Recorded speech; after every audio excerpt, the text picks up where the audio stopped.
গুনাহগারের গুনাহ ঝরে দরুদে আপনার। ঠিক কিনা জোরে বলেন।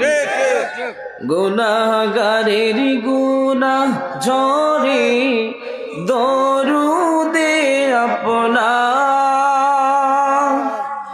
দয়া করে পার করিয়েন, দয়া করে পার করি উম্মত গো